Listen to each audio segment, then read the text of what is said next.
Uji spesimen masif akan dilakukan pada orang yang memiliki riwayat kontak dengan pasien positif COVID-19.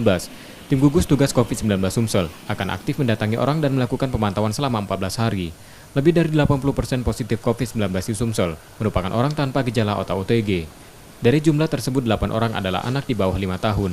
Sedangkan untuk rapid test massal di Sumsel masih dikaji karena belum ada penularan dari klaster baru. Saat ini penularan masih berada pada klaster keluarga dan fasilitas kesehatan. Di situ pengambilan spesimen yang terus dilakukan terhadap orang yang kontak dengan kasus positif sebelumnya dilakukan secara agresif, secara aktif.